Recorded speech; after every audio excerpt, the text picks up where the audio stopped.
والله وحو هاي نين قرنك جعل إنه دنتو إنه شقايانا جعل وحو كهاجرتاينا مجرن ninkaas waxa uu ahaa nin cadaalada nin waxa uu ahaa qaranka markastaba qalbiga iyo qalubta maaragtay uga taagan tahay codkaas aad maqlaysaan waa walaalka taliye Mukhtaar Xasan oo loo garan og yahay Shaah Macabe isagoo faahfaahsan ayaan kula wadaagayaa sidoo kalena waa nabadoonka beeshaasi oo ka dhashay taliye Shaah Macabe waxaana lagu magacaabaa Cabdilcasiis Cusmaan Gacal laakiin intaanan kula wadaagin faahfaahinta waraysigan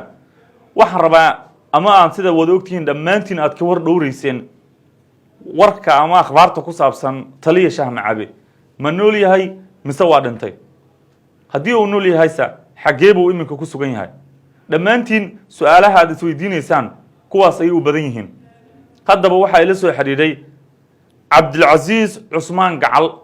oo ah nabadoonka beesha uu ka dhashay taliye Shaah Macabe sidoo kalena ay walaalo yihiin taliyaha waxaan wax ka weydiiyay xaaladda taliyaha inuu dhintay iyo inuu nool yahay warbixinta ay hayaan isagoo oo sidoo kale baaq u diraya dawladda federaalka Soomaaliya ugu horreyn waxaan weydiiyay wararkii ugu dambeeyay ee ku saabsan arrinta taliye Shaah Macabe walaalkay aad iyo aad u mahadsan tahay ninkaas waxa waaye dawladda Soomaaliya nin ka dhex muuqdo oo maaragtay ay jecel yihiin oo ahay howlgalowna ku jiray qaranka oo wakiishay markaas oo howlgalka ku jira waxa ku dhacay weerar ay maaragtay nimankii cadawga ahay ay u geysteen marka nolol iyo geeri ilaa hadda 7 beri oo naga maqan yahay nolol iyo geeri midnaba kuma hayo marka haddii aad waraysi la yeelateen saraakiisha kale ee ciidanka ama askartii ka badbaaday weerarkaasi maxaa la idin sheegay markii ugu dambeysay xagee buu joogaa la yiri wallahi niyow meel uu raad ka dhigay anaka gacan kuma hayno 7 beriyaan adkaysaynay 7 beriyaan nolol iyo geeri midnaba kuma hayno ilaa saacan waxaan hayno male marka waxaan ka codsaynaa dawladda Soomaaliya oo hadee bira madaxweynaha Soomaaliya Xasan Sheekh Maxamuud ugu horeeyo Ibraahim Sheekh Maxamuud waxaan ka codsaynaa oo taliyaha xooga ah waxaan ka codsaynaa horta geeridu waa xaq waana la dhimaha anaka rag badan oo hadii la yiraahdo hilgamaya oo dawladdu soo hilgamay oo dhintaan oo aasnay haddana wuxuu ku jira shaqada dawladdu ku jiray oo qaranka uu shaqeeyay hadduu dhintana geeridu xaq waa laakiin ninkii waa dhinta waa nool yahay waa dhaawac saddexdaas haday midnaba nala dhihi lahay waa fiicnaa lahayd marka intaba waa weysana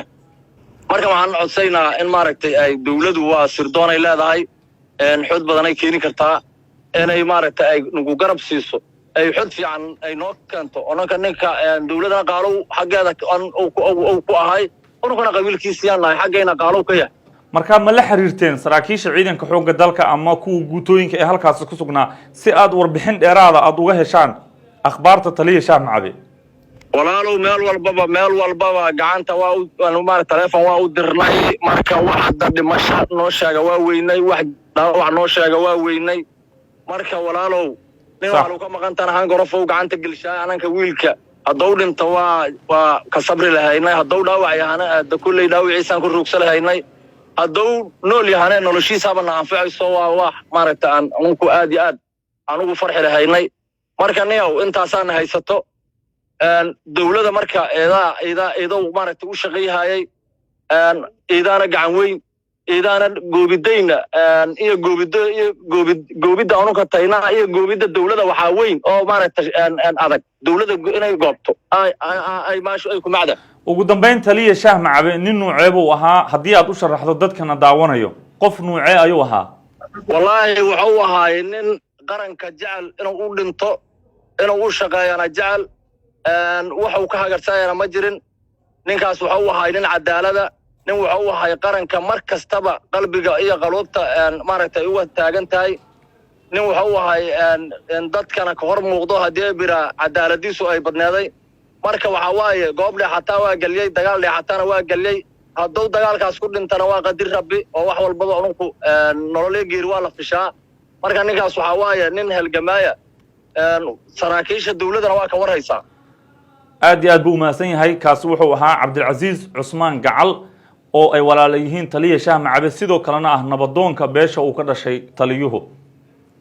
taliya shaah macaawi waxaan ilaahay uga baryaynaa in isaga oo nabad qabo oo caafimaad qabo la helo haddii uu nool yahay haddii uu dhintana waa geesi qarankiisa iyo dadkiisa u shahiiday isaga oo cadow Soomaaliyeed la dagaalamaya aad iyo aad baa u mahadsantihiin idinkuna muuqaalka leeg saara oo sii sheer gareeya gaarsiiya dhammaan dawladda iyo dadka Soomaaliyeed ee arrintan ay qusayso waa mahadsantihiin